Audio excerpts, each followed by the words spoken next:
Good afternoon. I'm Alison, Duncan's wife. Duncan has come up with a cunning plan to avoid preparing a sermon for his first week back at work after our holidays. In Genesis, we're up to the story of Joseph, and it's such a great story that this week we're simply going to hear the story, and next week Duncan will share about it. At church tomorrow, following the reading, people will be given the opportunity to ask questions which they would like to have answered next week. So feel free to write your questions in the comments section and Duncan will check them. This is quite a long reading, and so make yourself comfortable. We will begin at Genesis chapter 37, verse 1. Jacob lived in the land where his father had stayed, the land of Canaan. This is the account of Jacob. Joseph, a young man of 17, was tending the flocks with his brothers, the sons of Bilhah and the sons of Zilpah, his father's wives, and he brought their father a bad report about them. Now Israel loved Joseph more than any of his other sons, because he had been born to him in his old age. And he made a richly ornamented robe for him. When his brothers saw that their father loved him more than any of them, they hated him and could not speak a kind word to him. Joseph had a dream, and when he told it to his brothers, they hated him all the more. He said to them, "Listen to this dream I had. We were binding sheaves of grain out in the field, when suddenly my sheaf rose and stood upright, while your sheaves gathered around mine and bowed down to it." His brothers said to him, "Do you intend to reign over us? Will you actually rule us?" And they hated him all the more because of his dream and what he had said. Then he had another dream, and he told it to his brothers. "Listen," he said, "I had another dream, and this time the sun and moon and 11 stars were bowing down to me." When he told his father as well as his brothers, his father rebuked him and said, "What is this dream you had? Will your mother and I and your brothers actually come and bow down to the ground before you?" His brothers were jealous of him, but his father kept the matter in mind. Now his brothers had gone to graze their father's flocks near Shechem, and Israel said to Joseph, "As you know, your brothers are grazing the flocks near Shechem. Come, I'm going to send you to them." "Very well," he replied. So he said to him, "Go and see if all is well with your brothers and with the flocks, and bring word back to me."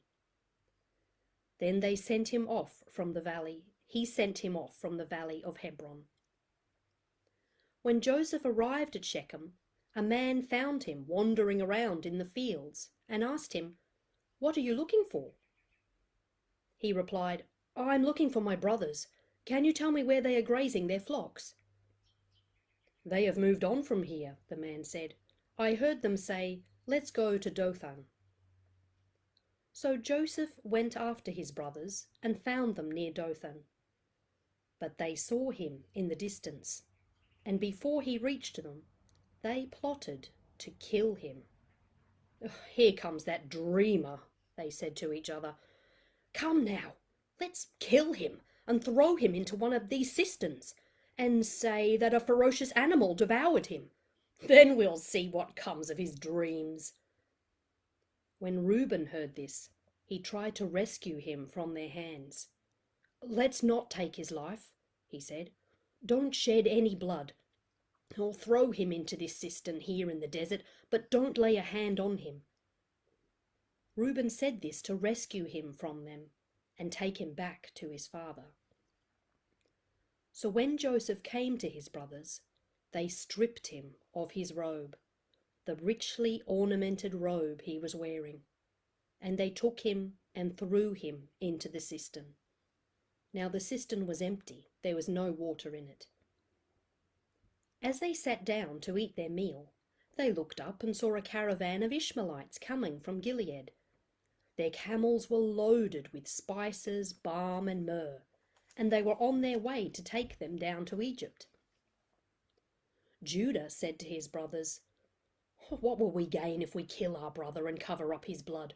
Come, let's sell him to the Ishmaelites and not lay our hands on him.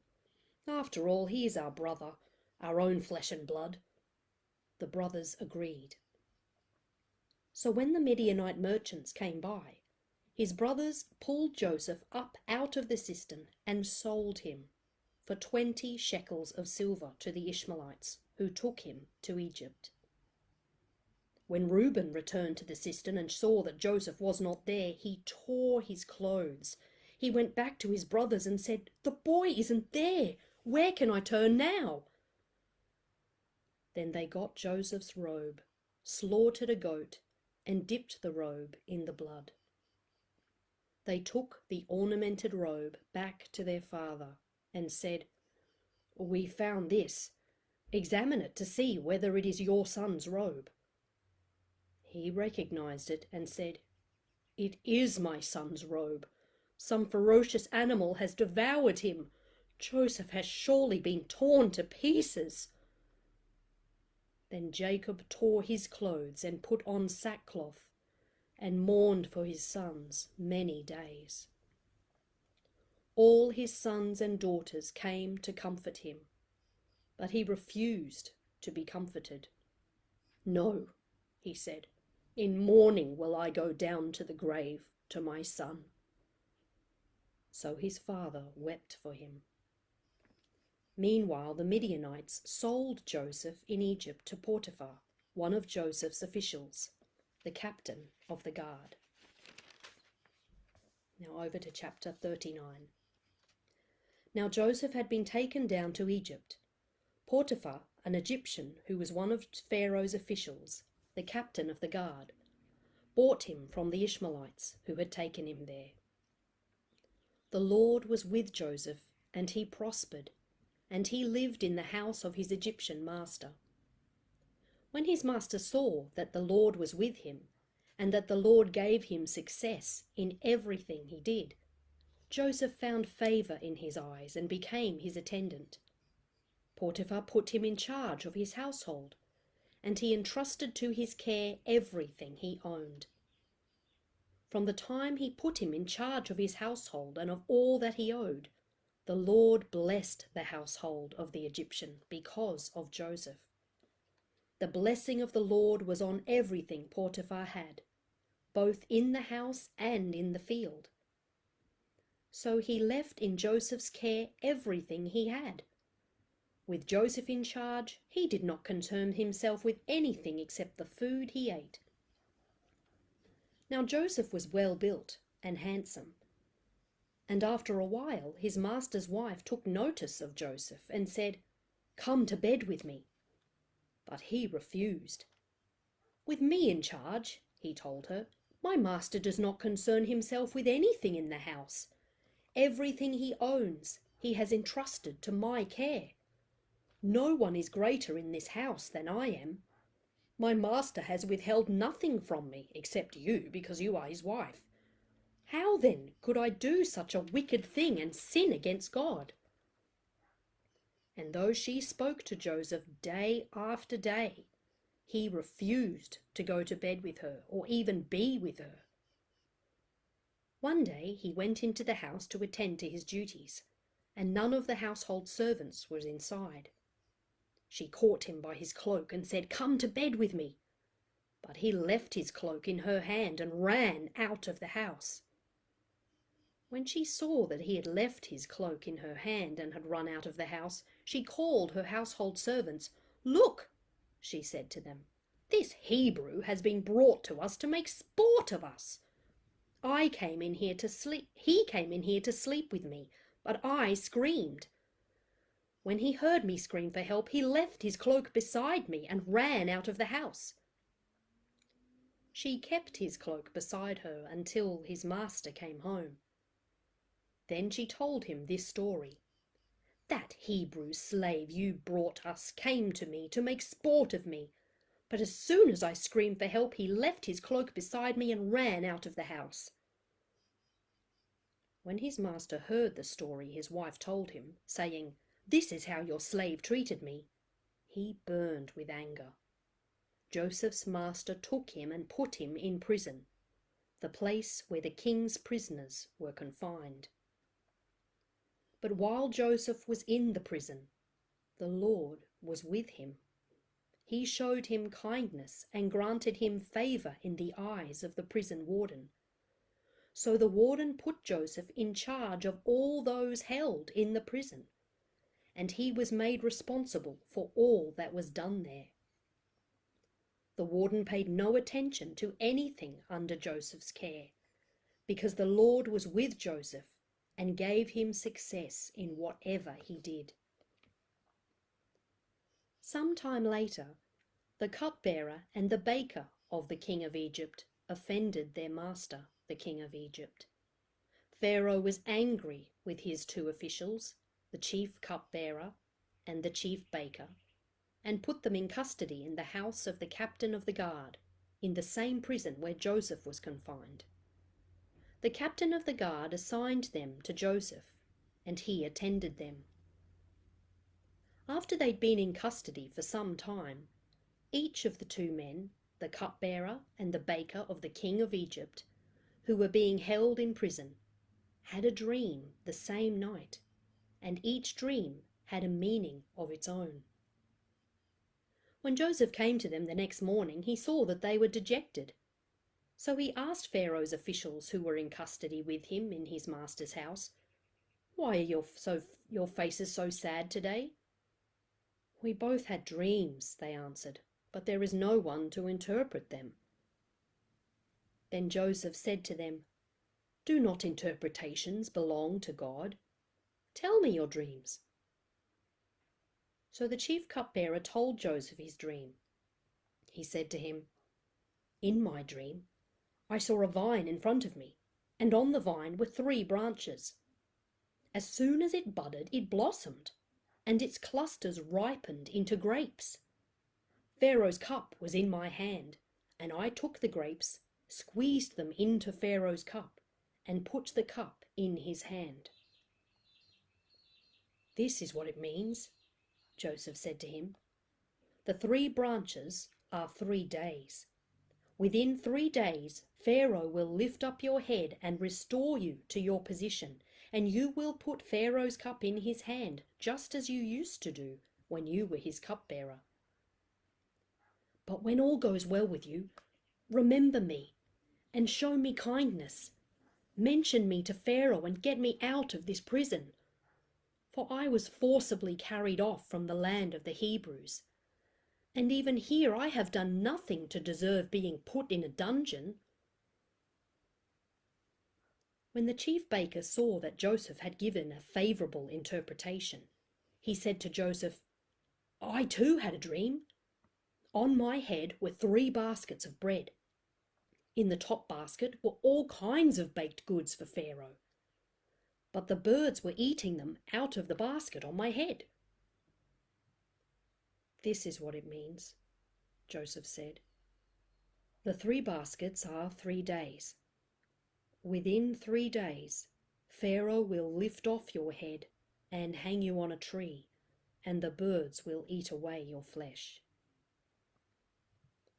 Now the 3rd day was Pharaoh's birthday, and he gave a feast for all his officials. He lifted up the heads of the chief cupbearer and the chief baker in the presence of his officials.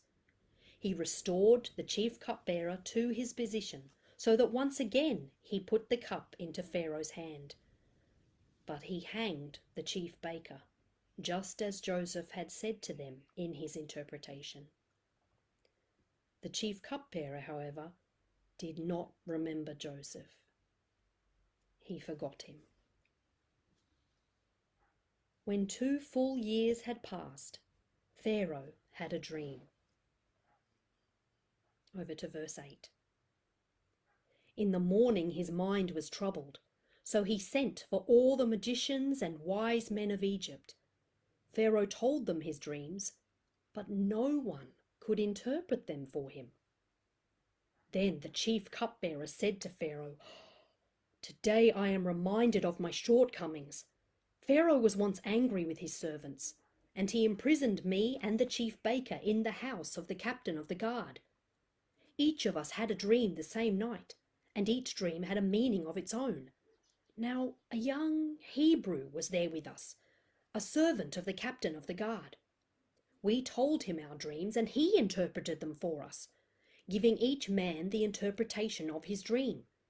And things turned out exactly as he interpreted them to us. I was restored to my position, and the other man was hanged." So Pharaoh sent for Joseph, and he was quickly brought from the dungeon. When he had shaved and changed his clothes, he came before Pharaoh. Pharaoh said to Joseph, "I had a dream, and no one can interpret it. But I have heard it said of you that when you hear a dream, you can interpret it." "I cannot do it," Joseph replied to Pharaoh. "But God will give Pharaoh the answer he desires." Then Pharaoh said to Joseph, "In my dream, I was standing on the bank of the Nile, when out of the river there came up 7 cows, fat and sleek, and they grazed among the reeds. After them, 7 other cows came up, scrawny and very ugly and lean. I had never seen such ugly cows in all the land of Egypt. The lean, ugly cows ate up the 7 fat cows that came up first. But even after they ate them, no one could tell that they had done so. They looked just as ugly as before. Then I woke up. In my dreams, I also saw 7 heads of grain, full and good, growing on a single stalk. After them, 7 other heads sprouted, withered and thin and scorched by the east wind. The thin heads of grain swallowed up the 7 good heads. I told this to the magicians, but no one could explain it to me." Then Joseph said to Pharaoh, "The dreams of Pharaoh are one and the same. God has revealed to Pharaoh what he is about to do. The 7 good cows are 7 years, and the 7 good heads of grain are 7 years. It is one and the same dream. The 7 lean, ugly cows that came up afterward are 7 years, and so are the 7 worthless heads of grain scorched by the east wind. They are 7 years of famine. It is just as I said to Pharaoh. God has shown Pharaoh what he is about to do. 7 years of great abundance are coming throughout the land of Egypt, but 7 years of famine will follow them. Then all the abundance in Egypt will be forgotten, and the famine will ravage the land. The abundance in the land will not be remembered because the famine that follows it will be so severe. The reason the dream was given to Pharaoh in 2 forms is that the matter has been firmly decided by God, and God will do it soon. And now let Pharaoh look for a discerning and wise man and put him in charge of the land of Egypt. Let Pharaoh appoint commissioners over the land to take 1/5 of the harvest of Egypt during the 7 years of abundance. They should collect all the food of these good years that are coming, and store up the grain under the authority of Pharaoh, to be kept in the cities for food. This food should be kept in reserve for the country, to be used during the 7 years of famine that will come upon Egypt, so that the country may not be ruined by the famine. The plan seemed good to Pharaoh and to all his officials. So Pharaoh asked them, "Can we find anyone like this man, one in whom is the Spirit of God?" Then Pharaoh said to Joseph, Since God has made all this known to you, there is no one so discerning and wise as you. You shall be in charge of my palace, and all my people are to submit to your orders. Only with respect to the throne will I be greater than you." So Pharaoh said to Joseph, "I hereby put you in charge of the whole land of Egypt." Then Pharaoh took his signet ring from his finger and put it on Joseph's finger. He dressed him in robes of fine linen and put a gold chain around his neck. He had him ride in a chariot as his second in command. And men shouted before him, "Make way!" Thus he put him in charge of the whole land of Egypt. Then Pharaoh said to Joseph, "I am Pharaoh, but without your word no one will lift hand or foot in all Egypt." Pharaoh gave Joseph the name Zaphenath-paneah and gave him Asenath, daughter of Potipherah, priest of On, to be his wife. And Joseph went throughout the land of Egypt. Joseph was 30 years old when he entered the service of Pharaoh, king of Egypt. And Joseph went out from Pharaoh's presence and travelled throughout Egypt. During the 7 years of abundance, the land produced plentifully.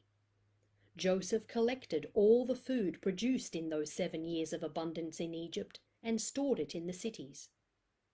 In each city he put the food grown in the fields surrounding it. Joseph stored up huge quantities of grain like the sand of the sea. It was so much that he stopped keeping records because it was beyond measure. Before the years of famine came, 2 sons were born to Joseph by Asenath, daughter of Potipherah, priest of On. Joseph named his firstborn Manasseh and said, "It is because God has made me forget all my trouble and all my father's household." The second son he named Ephraim and said, "It is because God has made me fruitful in the land of my suffering." The 7 years of abundance in Egypt came to an end, and the 7 years of famine began. Just as Joseph had said. There was famine in all the other lands, but in the whole land of Egypt there was food. When all Egypt began to feel the famine, the people cried to Pharaoh for food. Then Pharaoh told all the Egyptians, "Go to Joseph and do what he tells you." When the famines had spread over the whole country, Joseph opened the storehouses and sold grain to the Egyptians, for the famine was severe throughout Egypt. And all the countries came to Egypt to buy grain from Joseph, because the famine was severe in all the world. When Jacob learned that there was grain in Egypt, he said to his sons, "Why do you just keep looking at each other?" He continued, "I have heard that there is grain in Egypt. Go down there and buy some for us, so that we may live and not die."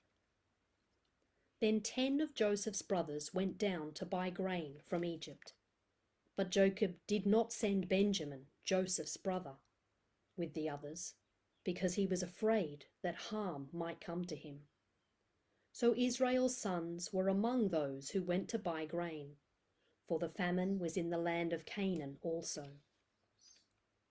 Now Joseph was the governor of all of the land, the one who sold grain to all its people. So when Joseph's brothers arrived, they bowed down to him with their faces to the ground. As soon as Joseph saw his brothers, he recognized them, but he pretended to be a stranger and spoke harshly to them. "Where do you come from?" he asked. "From the land of Canaan," they replied, "to buy food." Although Joseph recognized his brothers, they did not recognize him. Then he remembered his dreams about them and said to them, "You are spies. You have come to see where our land is unprotected. No, my lord, they answered. Your servants have come to buy food. We are all the sons of one man. Your servants are honest men, not spies. No, he said to them. You have come to see where our land is unprotected. But they replied, Your servants were 12 brothers, the sons of one man, who lives in the land of Canaan. The youngest is now with our father, and one is no more. Joseph said to them, It is just as I told you. You are spies, and this is how you will be tested. As sure as Pharaoh lives, you will not leave this place unless your youngest brother comes here. Send one of your number to get your brother. The rest of you will be kept in prison, so that your words may be tested to see if you are telling the truth. If you are not, then as surely as Pharaoh lives, you are spies. And he put them all in custody for 3 days. On the 3rd day Joseph said to them, Do this and you will live, for I fear God. If you are honest men, let one of your brothers stay here in prison, while the rest of you go and take grain back for your starving households.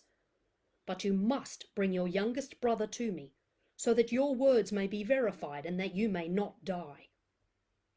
This they proceeded to do. They said to one another, Surely we are being punished because of our brother.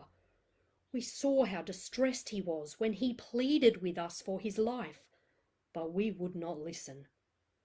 This is why distress has come upon us. Reuben replied, Didn't I tell you not to sin against the boy? But you wouldn't listen. Now we must give an accounting for his blood. They did not realize that Joseph could understand them, since he was using an interpreter. He turned away from them and began to weep, but then turned back and spoke to them again. He had Simeon taken from them and bound before their eyes. Joseph gave orders to fill their bags with grain, to put each man's silver back in his sack, and to give them provisions for their journey. After this was done for them, they loaded their grain on their donkeys and left. At the place where they stopped for the night, one of them opened his sack to get feed for his donkey, and he saw his silver in the mouth of his sack. My silver has been returned, he said to his brothers. Here it is in my sack. Their hearts sank, and they turned to each other, trembling, and said, What is this that God has done to us? When they came to their father Jacob in the land of Canaan, they told him all that had happened to them. They said, The man who was lord over the land spoke harshly to us and treated us as though we were spying on the land. But we said to him, We are honest men, we are not spies. We were 12 brothers, sons of one father. One is no more, and the youngest is now with our father in Canaan. Then the man who is lord over the land said to us, This is how I will know whether you are honest men. Leave one of your brothers here with me and take food for your starving households and go. But bring your youngest brother to me, so I will know that you are not spies, but honest men. Then I will give your brother back to you, and you can trade in the land. As they were emptying their sacks there, in each man's sack was his pouch of silver. When they and their father saw the money pouches, they were frightened. Their father Jacob said to them, You have deprived me of my children. Joseph is no more, and Simeon is no more, and now you want to take Benjamin? Everything is against me. Then Reuben said to his father, You may put both of my sons to death if I do not bring him back to you. Entrust him to my care, and I will bring him back. But Jacob said, My son will not go down there with you. His brother is dead, and he is the only one left. If harm comes to him on the journey you are taking, you will bring my grey head down to the grave in sorrow. Now the famine was still severe in the land. So when they had eaten all the grain they had brought from Egypt, their father said to them, "Go back and buy us a little more food." But Judah said to him, "The man warned us solemnly, 'You will not see my face again unless your brother is with you.' If you will send our brother along with us, we will go down and buy food for you. But if you will not send him, we will not go down, because the man said to us, 'You will not see my face again unless your brother is with you.'" Israel asked, "Why did you bring this trouble on me by telling the man you had another brother?" They replied, "The man questioned us closely about ourselves and our family. 'Is your father still living?' he asked us. 'Do you have another brother?' We simply answered his questions. How are we to know he would say, 'Bring your brother down here'?" Then Judah said to Israel his father, "Send the boy along with me, and we will go at once, so that we and you and our children may live and not die. I myself will guarantee his safety. You can hold me personally responsible for him. If I do not bring him back to you and set him here before you, I will bear the blame before you all my life. As it is, if we had not delayed, we could have gone and returned twice." Then their father Israel said to them, "If it must be, then do this. Put some of the best products of the land in your bags and take them down to the man as a gift, a little balm and a little honey, some spices and myrrh, some pistachio nuts and almonds. Take double the amount of silver with you, for you must return the silver that was put back into the mouths of your sacks. Perhaps it was a mistake. Take your brother also, and go back to the man at once. And may God Almighty grant you mercy before the man, so that he will let your other brother and Benjamin come back with you. As for me, if I am bereaved, I am bereaved." So the men took the gifts and double the amount of silver, and Benjamin also. They hurried down to Egypt and presented themselves to Joseph. When Joseph saw Benjamin with them, he said to the steward of his house, "Take these men to my house, slaughter an animal and prepare dinner. They are to eat with me at noon." The man did as Joseph told him, and took the men to Joseph's house. Now the men were frightened when they were taken to his house. They thought, "We were brought here because of the silver that was put back into our sacks the first time. He wants to attack us and overpower us, and seize us as slaves and take our donkeys." So they went up to Joseph's steward and spoke to him at the entrance of the house. "Please, sir," they said, "we came down here the first time to buy food, but at the place where we stopped for the night, we opened our sacks, and each of us found his silver, the exact weight, in the mouth of his sack. So we have brought it back with us. We have also brought additional silver with us to buy food. We don't know who put the silver in our sacks." "It's all right," he said. "Don't be afraid.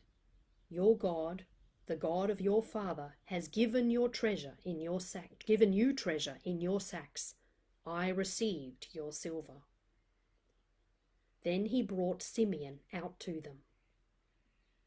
The steward took the men into Joseph's house, gave them water to wash their feet, and provided fodder for their donkeys. They prepared their gifts for Joseph's arrival at noon, because they had heard that they were to eat there. When Joseph came home, they presented to him the gifts they had brought into the house, and they bowed down before him to the ground. He asked them how they were, and then he asked, "How is your aged father you told me about? Is he still living?" They replied, "Your servant our father is still alive and well. and they bowed low to pay him honor. As he looked about and saw his brother Benjamin, his own mother's son, he asked, "Is this your youngest brother, the one you told me about?" And he said, "God be gracious to you, my son." Deeply moved at the sight of his brother, Joseph hurried out and looked for a place to weep. He went into his private room and wept there. After he had washed his face, he came out and, controlling himself, said, "Serve the food." They served him by himself, the brothers by themselves, and the Egyptians who ate with him by themselves, because Egyptians could not eat with Hebrews, for that is detestable to Egyptians. The men had been seated before him in order of their ages, from the firstborn to the youngest, and they looked at each other in astonishment. When portions were served to them from Joseph's table, Benjamin's portion was 5 times as much as anyone else's. So they feasted and drank freely with him. Now Joseph gave these instructions to the steward of his house. "Fill the men's sacks with as much food as they can carry, and put each man's silver in the mouth of his sack. Then put my cup, the silver one, in the mouth of the youngest one's sack, along with the silver for his grain." And he did as Joseph said. As morning dawned, the men were sent on their way with their donkeys. They had not gone far from the city when Joseph said to his steward, "Go after those men at once, and when you catch up with them, say to them, 'Why have you repaid good with evil? Isn't this the cup my master drinks from and also uses for divination? This is a wicked thing you have done.'" When he caught up with them, he repeated these words to them. But they said to him, "Why does the Lord say such things? Far be it from your servants to do anything like that. We even brought back to you from the land of Canaan the silver we found inside the mouth of our sacks. So why would we steal silver or gold from your master's house? If any of your servants is found to have it, he will die, and the rest of us will become my lord's slaves." "Very well, then," he said, "let it be as you say. Whoever is found to have it will become my slave. The rest of you will be free from blame." Each of them quickly lowered his sack to the ground and opened it. Then the steward proceeded to search, beginning with the oldest and ending with the youngest. And the cup was found in Benjamin's sack. At this they tore their clothes. Then they all loaded their donkeys and returned to the city.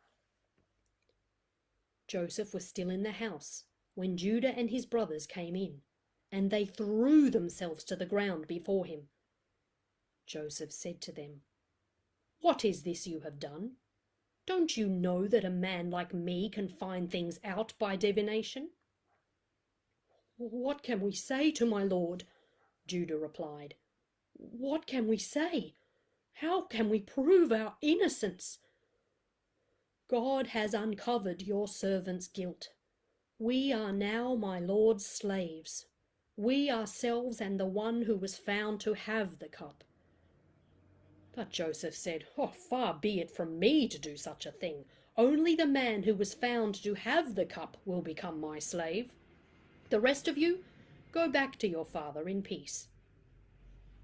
Then Judah went up to him and said, "Please, my lord, let your servant speak a word to my lord. Do not be angry with your servant, though you are equal to Pharaoh himself.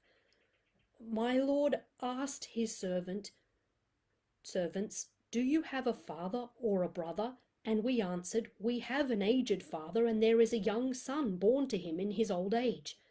His brother is dead, and he is the only one of his mother's sons left, and his father loves him.'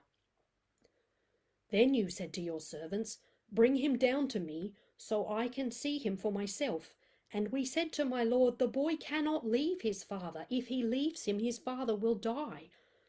But you told your servants, unless your youngest brother comes down with you, you will not see my face again.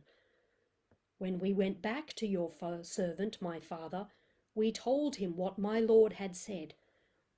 Then our father said, go back and buy a little more food. But we said, we cannot go down. Only if our youngest brother is with us we will go.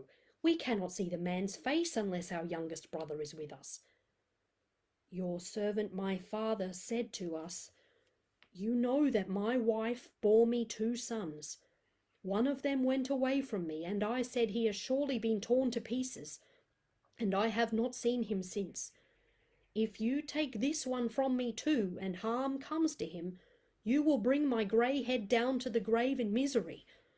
So now, if the boy is not with us when I go back to your servant my father, and if my father, whose life is closely bound up with the boy's life, sees that the boy isn't there, he will die. Your servants will bring the grey head of our father down to the grave in sorrow.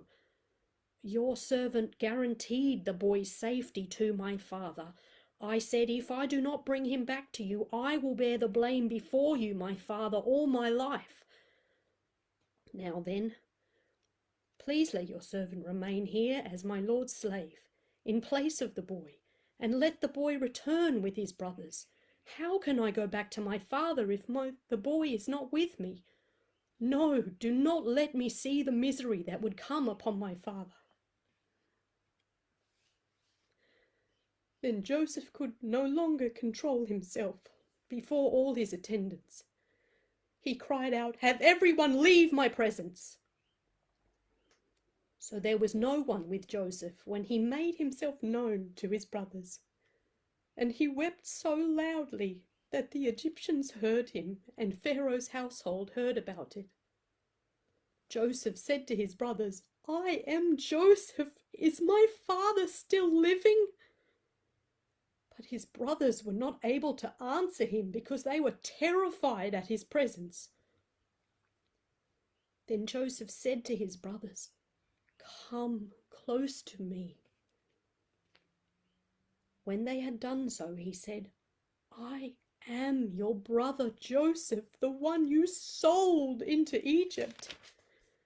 And now, do not be distressed, and do not be angry with yourselves for selling me here, because it was to save lives that God sent me ahead of you.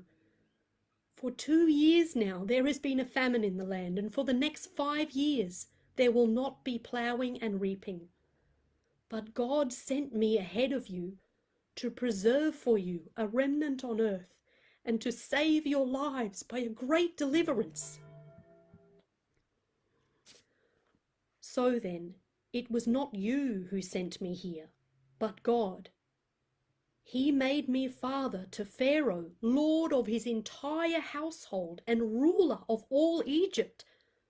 Now hurry back to my father and say to him, this is what your son Joseph says. God has made me lord of all Egypt. Come down to me, don't delay. You shall live in the region of Goshen and be near me.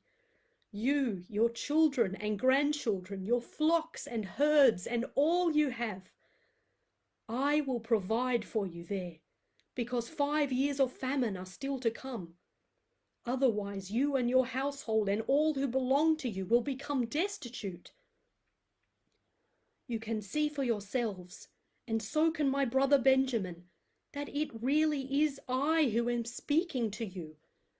Tell my father about all the honor accorded me in Egypt, and about everything you have seen. And bring my father down here quickly. Then he threw his arms around his brother Benjamin and wept. And Benjamin embraced him, weeping. And he kissed all his brothers and wept over them. Afterward, his brothers talked with him. When the news reached Pharaoh's palace that Joseph's brothers had come, Pharaoh and all his officials were pleased. Pharaoh said to Joseph, Tell your brothers, do this. Load your animals and return to the land of Canaan, and bring your father and your families back to me. I will give you the best of the land of Egypt, and you can enjoy the fat of the land. You are also directed to tell them, do this. Take some carts from Egypt for your children and your wives, and get your father and come. Never mind about your belongings, because the best of all Egypt will be yours. So the sons of Israel did this. Joseph gave them carts, as Pharaoh had commanded, and he also gave them provisions for their journey. To each of them he gave new clothing, but to Benjamin he gave 300 shekels of silver and 5 sets of clothes. And this is what he sent to his father: 10 donkeys loaded with the best things of Egypt, and 10 female donkeys loaded with grain and bread and other provisions for his journey. Then he sent his brothers away, and as they were leaving, he said to them, "Don't quarrel on the way." So they went up out of Egypt and came to their father Jacob in the land of Canaan. They told him, "Joseph is still alive. In fact, he is ruler of all Egypt." Jacob was stunned. He did not believe them.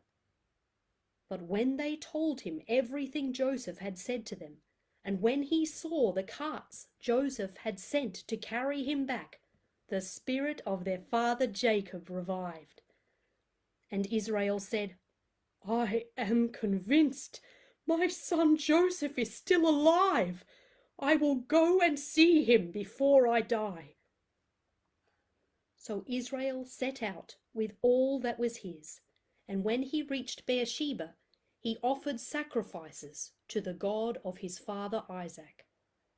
And God spoke to Israel in a vision at night and said, "Jacob, Jacob."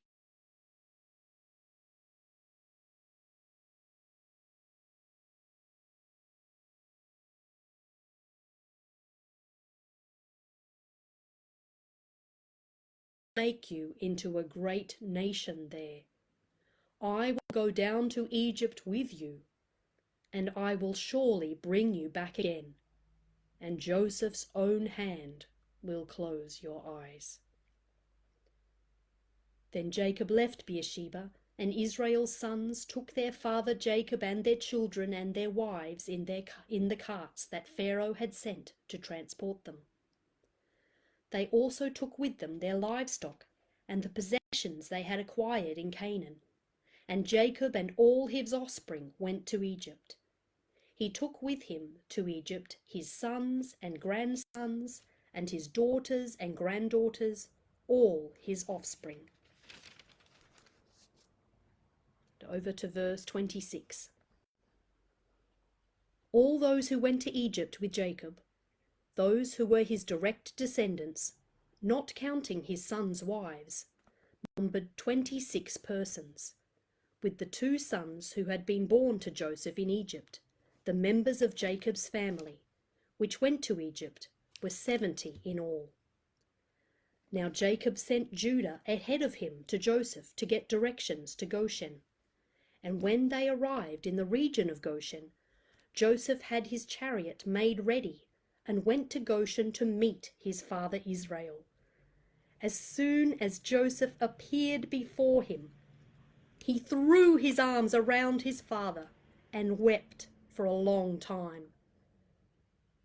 Israel said to Joseph, "Now I am ready to die, since I have seen for myself that you are still alive." Well, thank you for joining me today. I pray that you've all been encouraged to hear about God's faithfulness to Joseph and his care for all people. Have a lovely week, and God bless you.